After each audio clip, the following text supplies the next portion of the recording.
Call of Duty was built on great multiplayer experiences. Call of Duty 4 Modern Warfare paved the way forward for the franchise. We've come a long way since then. 18 years and 18 Call of Duty titles later, we're on to the 6th Black Ops game. How do these multiplayer experiences rank from worst to best? That's what we're here to find out. Strap in, because we're counting down the Call of Duty multiplayers from worst to best. Let's do it. Starting with the worst multiplayer experience we've ever gotten, Modern Warfare 2 22. If you thought this was a good game, you're part of the problem that this franchise currently has. This game was horrendous. The movement was slow and clunky, they took away bunny hopping after the beta, which was absolutely savage. The perk system was awful, they had us earning our perks throughout the match. They gave us the worst map in Call of Duty history in Santa Sania border crossing, and the icing on the awful cake that was Modern Warfare 2 22, there were no red dots on the minimap. I don't know why Infinity Ward is so obsessed with this idea, but they need to stop for their next game. The content near the beginning of the lifecycle was almost non-existent.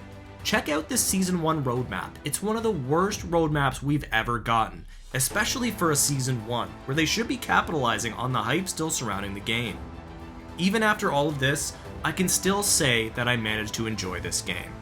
Rank play was fun and kept me playing a majority of the lifecycle, but that doesn't help how bad this game really was. Modern Warfare 2 22, worst multiplayer CoD has ever seen. At number 17, we have Call of Duty Vanguard, another World War II adaptation with modern mechanics. At this point, I think a lot of people were pretty worn out on this genre. A lot of the mechanics came back from Modern Warfare 19, tac sprint, which I think is a bad thing for Call of Duty, slide canceling. I don't hate slide canceling, but it doesn't break cameras as badly anymore. And the lack of red dots on the minimap. We needed to have the radar perk equipped in order to see red dots in the minimap for unsuppressed weapons. This is the dumbest thing ever. I mean, I'm happy we had the option, but I shouldn't be burning a perk slot to have red dots on the minimap.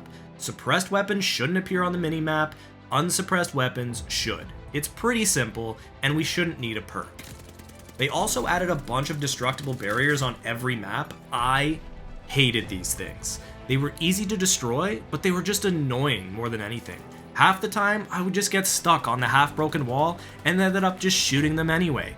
A dumb mechanic that I hope never returns. And the maps themselves weren't very good. We got Castle and Dome from World at War, which were two maps I don't think anyone was really asking for, but I understand why they were brought back.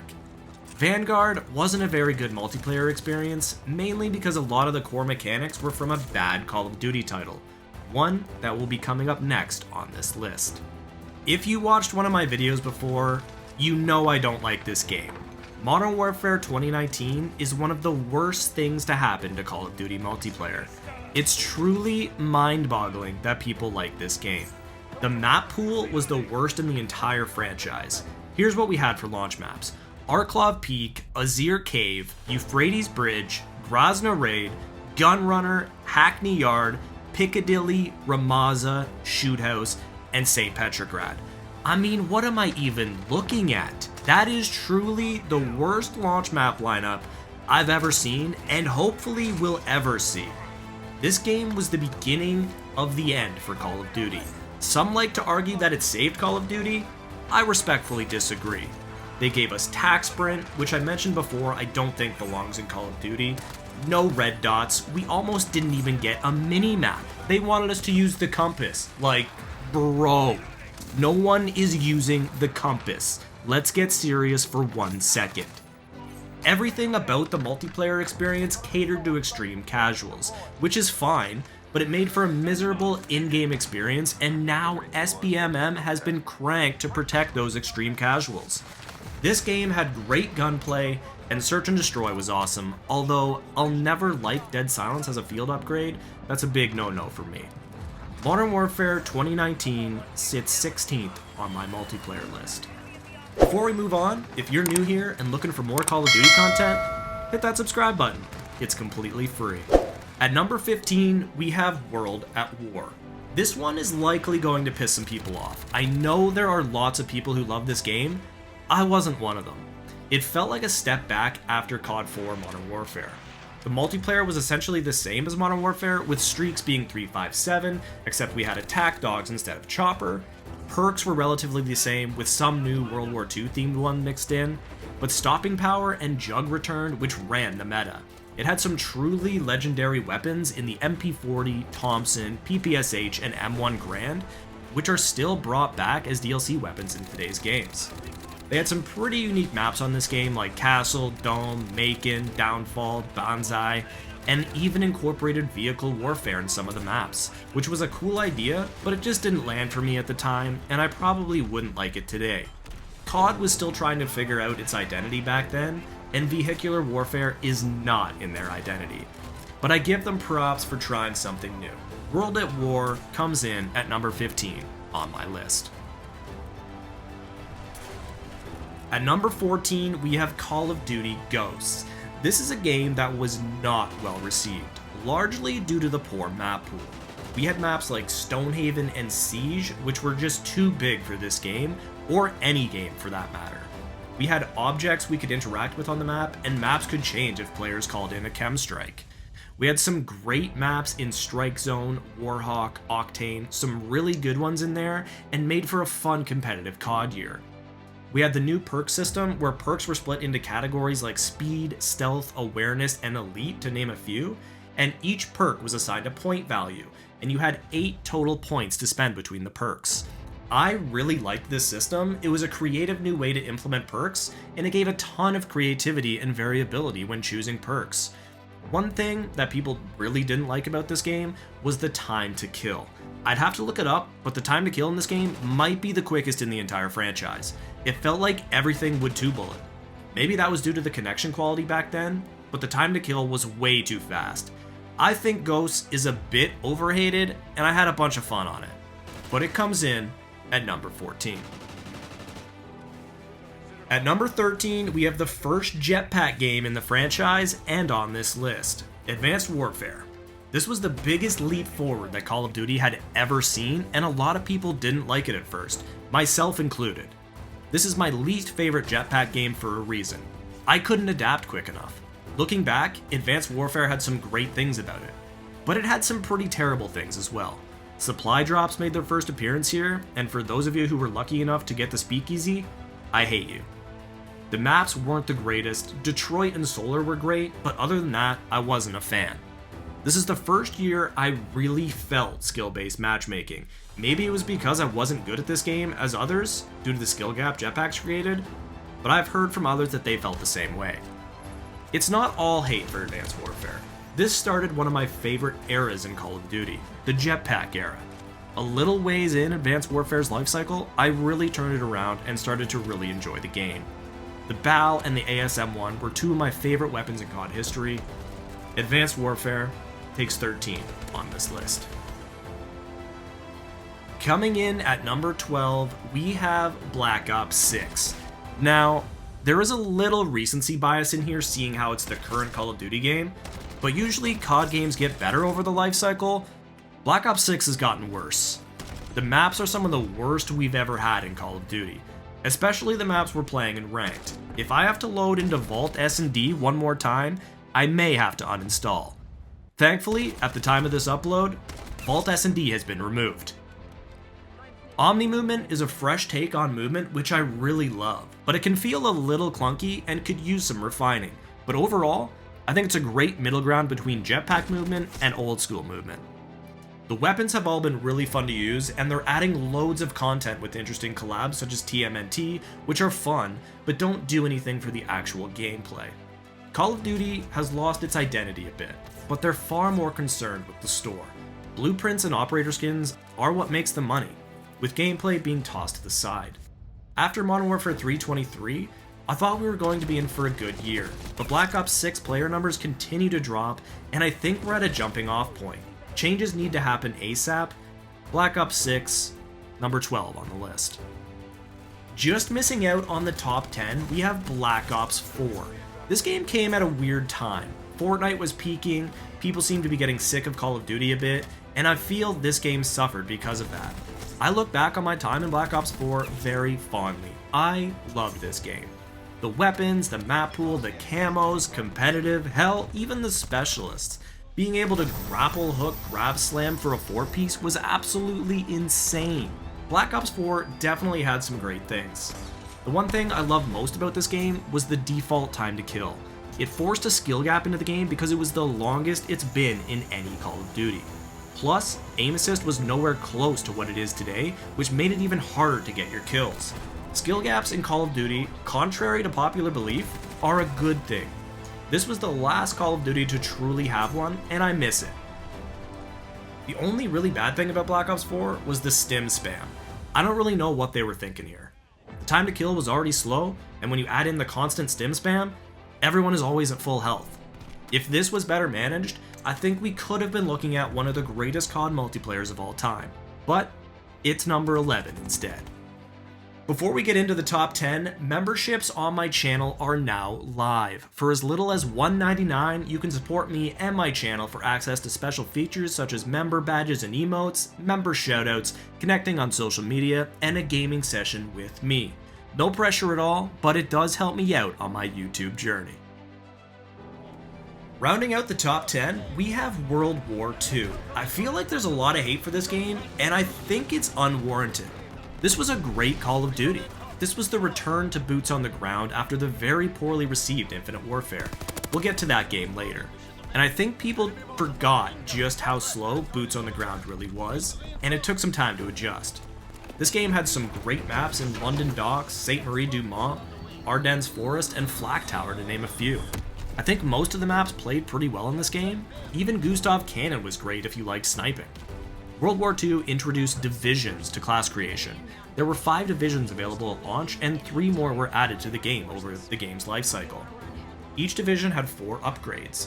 Each would provide additional benefits to your class depending on which division you ran. For example, the Mountain Division, after the big overhaul in the middle of the game's lifecycle, the first perk was that you were invisible to recon aircraft and controlled streaks. And the last perk you got in Mountain was Silent Footsteps. I thought this was a great addition to the game, and it separated everyone into a specific class and playstyle. This game was truly great after the overhaul, but it was too little, too late. I think this is an underrated gem, but it comes in at number 10. Coming in at number 9, we have Black Ops Cold War. I feel this game is widely misunderstood by a lot of people.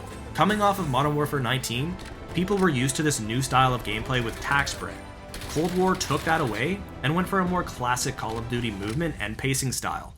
This game launched with only 8 maps, which was certainly a choice, and while there were a few decent ones, the game got very stale early on. Thankfully, we got some fan favorites over the seasons like Raid and Standoff, and got some great original maps as well. We had some fun weapons to use in this game, like the Krig and AK-74. The gameplay felt far more arcadey than Modern Warfare 19. This is largely just a Treyarch versus Infinity Ward thing, but I always tend to prefer the arcade style as opposed to the realistic side. But before you call me a Treyarch fanboy, I do like both styles.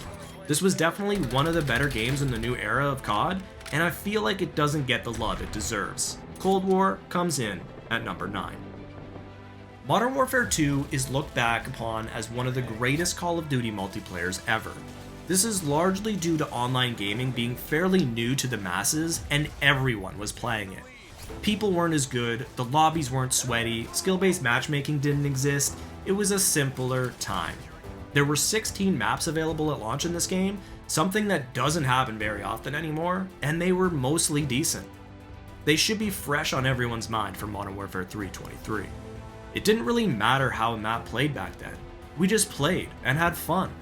It didn't matter if we went 5 and 15, those 5 kills felt incredible. Maybe I'm just saying this because I was absolute dog shit back then, but that's how I felt. The kill streaks felt super powerful. I didn't like how the kills stacked to your streak, but Pred missiles, Harrier strikes, AC-130, and Pavlo were amazing and so rewarding. The weapons were fun to use as well. Not balanced at all, but super fun to use. The ACR and UMP-45 are still 2 of the best guns ever in a Call of Duty game. There were a few bad things about this game.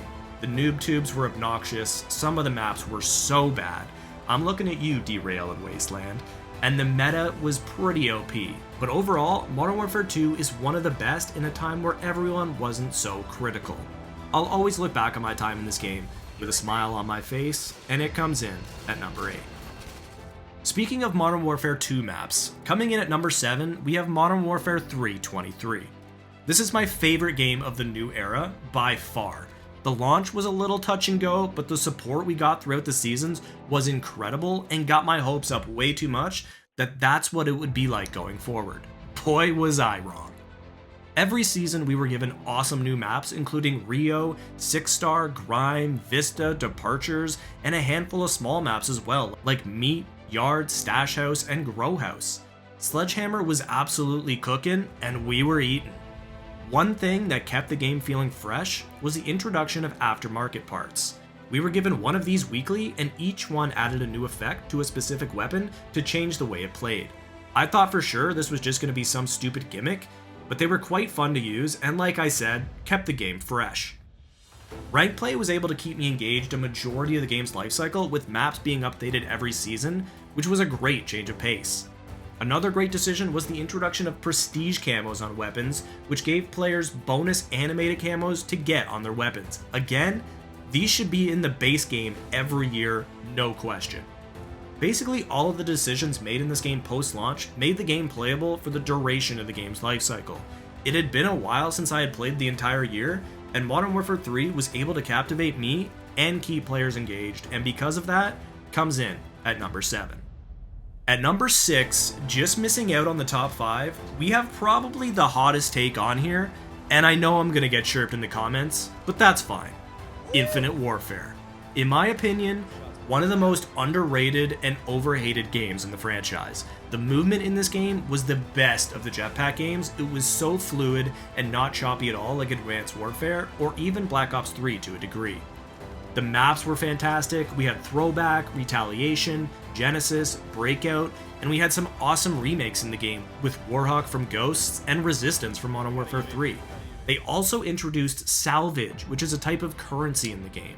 It's earned by simply playing the game, completing mission team levels, converting duplicated supply drop items, and through earning daily bonuses, and can be used to purchase prototype weapon variants or supply drops in certain bundles. I thought this was a great idea. Instead of fully relying on supply drops to get certain weapons, you could just buy them using salvage by simply playing the game. It would take a long time to earn, but you didn't have to spend your own hard-earned money. All of the weapons were fun to use. The K-Bar, NV4, ERAD, the Volk are some of the best and favorites to use. Competitively, this game was amazing as well. The weapon meta, the maps, it was all perfect and made for a great game to watch and play competitively. I'll also give a special shout out to this game because I think it was the last game without strict skill-based matchmaking. I remember hopping into games and being able to pop a nuke within a few games. I haven't been able to do that since. Maybe I'm just trash now. Either way, Infinite Warfare is criminally underrated and comes in at number 6. I got it. Let's go, baby. Rounding out our top 5, we have Modern Warfare 3.